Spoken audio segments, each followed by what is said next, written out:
Já, þá hita umræða öryggismál Íslands og Evrópu og kannski mest Atlantshafsbandalagið búin. Við vorum líka fyrir að tala fjölmiðla og atvinnustefnu og jafnréttismál og ýmislegt, góður þáttur. Við erum búin að vera heppnir með gesti. Þetta voru skemmtilegar umræður. Og svo fyrir hildunum, við erum nú í fjölmiðli hérna, sko.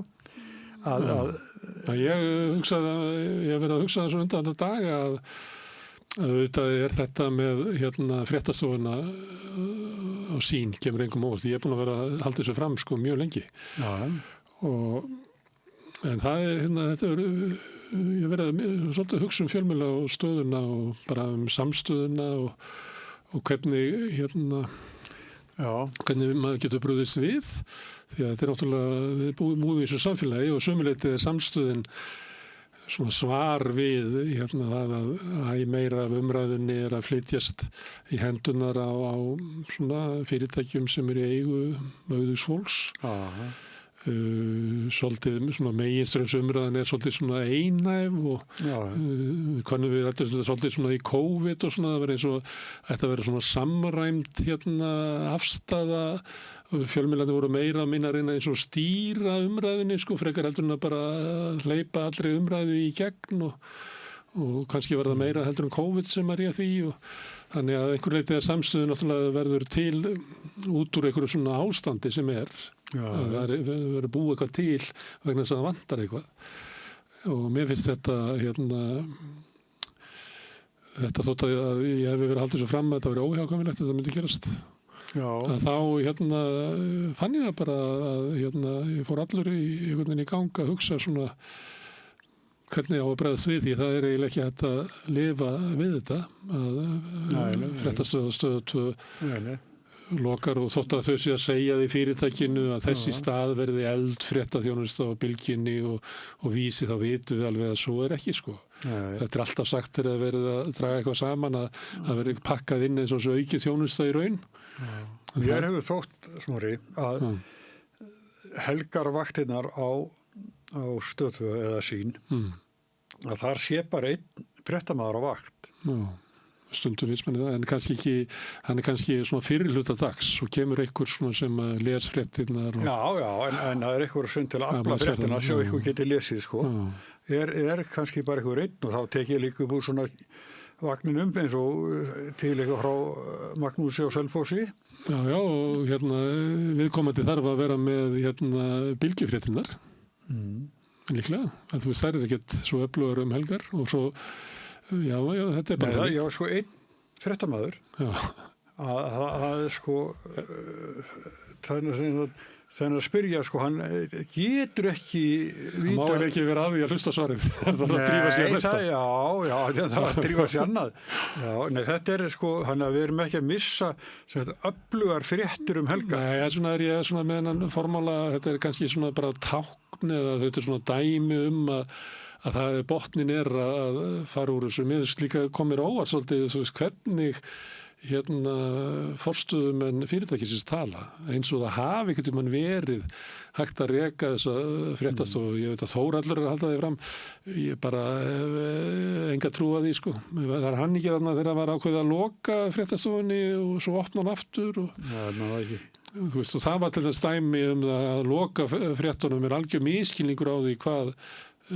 fréttirnar eru það er sko sérstaklega í samhengi það sem er ókeypis fréttir allstaðar að þá getur ekki selt fréttir nema það séu þá svona sérhæfðar fréttir með einhverjum hætti eins og kannski viðskiptafréttir eða eitthvað það eru svona einhverju svona en sem svona almenn þjónusta á meðan að Vísir og MBL er að gefa þetta að þá er eiginlega engin von til þess að þú fáir áskrifundur inn að fréttum nema að sé kannski eins og Stundin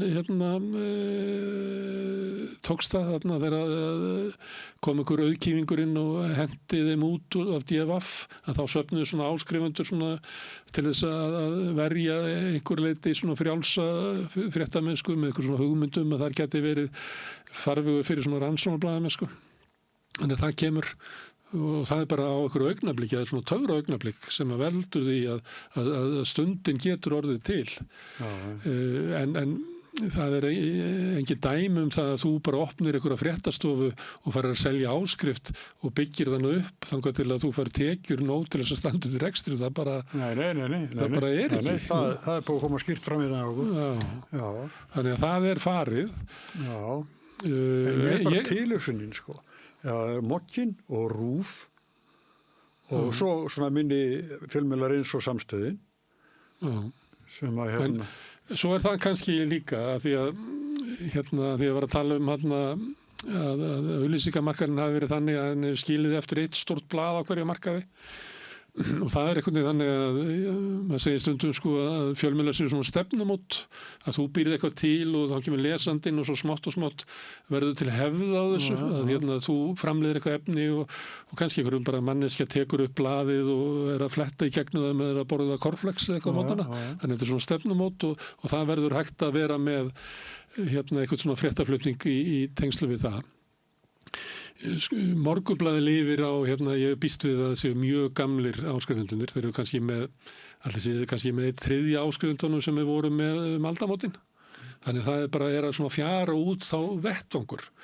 Og það ekki það, og það sem að þess fréttablaðið hugmyndin var svo, var svolítið að svindla á þessu, bara búa til vett með því að bara dreifa ókeypis, af því það var orðið augljóst að vilji fólks til þess að kaupa fréttir við gerast áskrifendur, meðal annars út af stefnum Morgunblaðsins að vera með MBL alltaf ókeypis og Vísir ókeypis og það náttúrulega verður að taka alvarlega ef að stjórnvöld að skoða stuðningu einkarekna fjölmiðla og hljótar að segja við Morgunblað og Vísi, við getum ekki stutt það að þið séu að gefa fréttir og kenna Íslendingum á það að þú átt aldrei að kaupa fréttir að þú færð að hvort sem gefins. Við getum ekki stutt ykkur í því að vera með viðskiptamódel sem raunverulega grefur undan heimildinni, okkur, öllum sem að reyna FF7 og svona ýmsir svona sprotar sem að reyna að byggja meira upp á áskrifendum heldur en auglýsingafé. Mér finnst að ríki ætti að segja við MBL bara seljið áskrift á MBL, byrja á því og sjá svo til hvaða aðstöðu þurfa á að halda og sama segja með Vísi. Reynda bæði þessi fyrirtæki hafa sagt að við viljum ekki ríkisstyrki. Bæði Mokkinn og reyndar Mokkinn alltaf með fréttir núna hvað ríkisstyrkir eru góðir við fjölmiðla, víða heim. Þannig að ég veit ekki, en afstæðan hefur hingað til verið að þeir vilja það ekki. Já, þeir láta nú illa núna þeir fara úr 150 milljónum á kjaft niður 125, eða ekki? Já, við vorum með 123 í fyrra, er ekki sama upp sem er núna, þannig að ég held að við metið að veri svona 15 milljónir sem við myndum tapa. Þess að fá minni styrk núna, með að við að því að þeir máttu, ekkert fyrirtæki máttu fá meira heldur en 25% af pottinum og þetta svo stór fyrirtæki að þau taka bara 50% samanlagt og það held ég hafi verið í fyrra 123 milljónir. En þetta náttúrulega bara staða sem að samfélagið í og ef að við missum allan hennar vettvang, við erum svona hægt og bítandi að byggja upp svona okkar vettvang og þú heyrir það og ég heyri það, þessi fleiri sem að kom inn í þetta stefnumót sumir eru alltaf með þetta í bílnum og aðrir horfa á þetta á kvöldin og aðrir leita upp í efni og svona, þannig að það að verða til svona. Mér að Davíð Stefánsson vitnaði oft til umræðu á Samstöðinni. Hann sagðist hlusta mikið. Þannig að það tekur rosalega langa tíma svona að byggja þetta upp, en til dæmis að ef að Stöð 2 bara loka sínu, við vorum að ræða í fréttunum hjá okkur á fimmtudaginn, þá var ég með yfirlit yfir áhorfi í sjónvarpi. Það var 70% áhorf á fréttir Stöð 2 sem bara, eins og sagt helviti gott með að við splundraða heim. Þetta ekki þannig eins og var í gamla dag allir settust bara fjölskyldan fyrir framann kvöldfréttinnar. RÚV fréttinnar voru með 25% eitthvað. Og það líka bara ágætt, sumir halda að engi sig horfa á línulegar fréttir en það bara ekki rétt. Þetta náttúrulega uppsafna áhorf, þannig að líka fólk sem að sækir þetta með öðrum hætti. Þannig að eitthvað sem hefur 17% þjóðarinnar í salnum bara fer allt í hennu. Það, þú býrð þetta ekki til aftur en ég kann ekki lustina þessu. Ég held að við þurfum að fara að hugsa okkar gang að kannski öðruvísi þegar við vorum að byrja að þreifa okkur áfram með þetta, þá var fréttablaðið í gangi. Þá Fréttastöð 2. Þá var kom heimildin út, ég heldur þetta í aðra hvora viku þá, og svo fór það yfir í einu sinni viku, nú var það bara einu sinni mánuði. Og svo Hringbraut farin, það líka eftir að við byrjuðum. Og þetta náttúrulega bara allt annar veruleiki. Við kannski byrjum og ákveðum að vera bara svona út í horni. Og bara lítill salur sem þetta sé bara eins og í bíó, blockbustersmyndirnar í stóra salnum og við erum bara niðri í kjallara í litlum sal.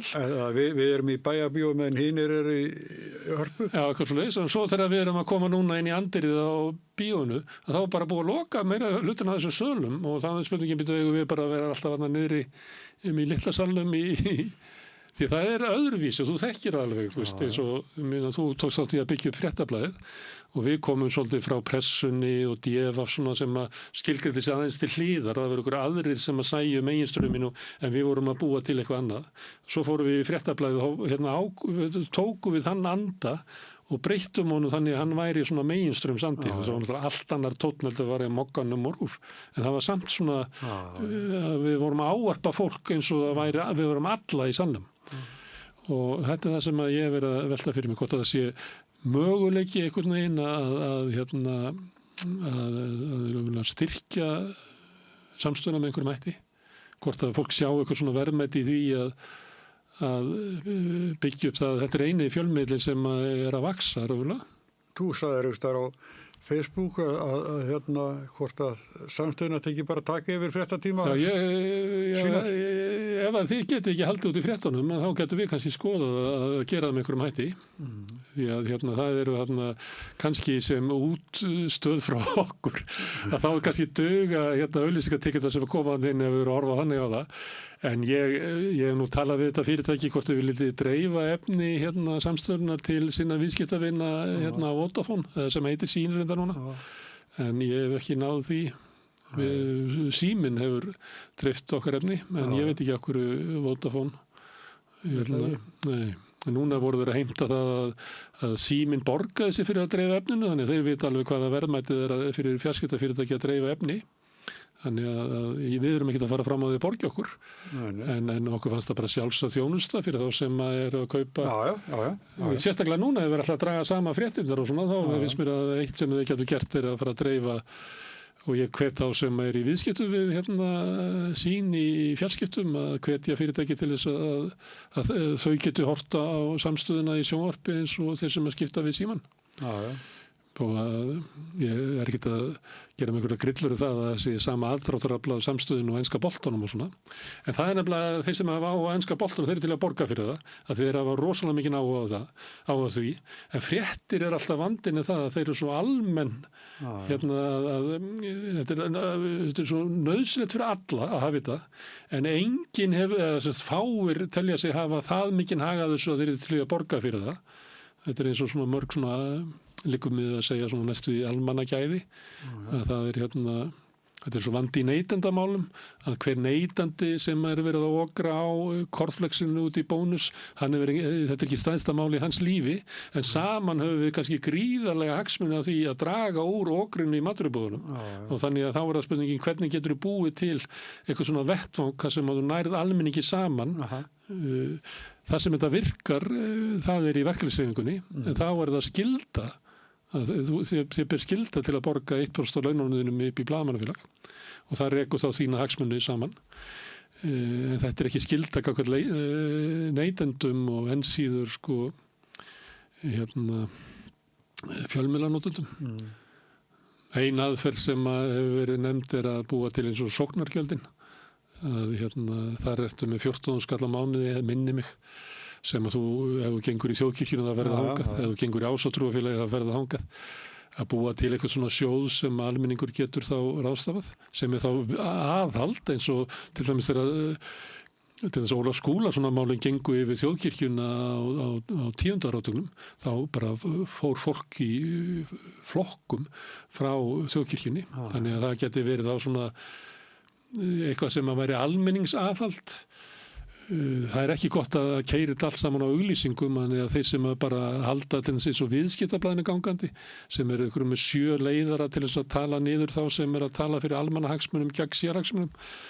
Það eru bara fyrirtækin henda þar inn auglýsingum til þess að halda því gangandi. Stórútgerðin borgar 1 milljón á dag með Morgunblaðinu. En eitt sem við höfum verið að þau eru svona rætt sín, og ég tók þátt í því að taka þessa fjölmiðla og setja á inn í skráð fyrirtæki á markaði, og ég trúði á þeim tíma að það væri svona skjól í því, það var í samþyktu þess fyrirtækis að það væri ritstjórnarlegt frelsi, að stjórn fyrirtækisins gæti ekki sagt ritstjórum einstakra miðla fyrir verkum, og þetta var svona kannski barnaleg draumsýn að það væri hægt að bjarga fjölmiðlunum inn í eitthvað svona almennt umhverfi, þannig að það væri ekki svona einn ríkur karl sem að væri að stjórna þessu.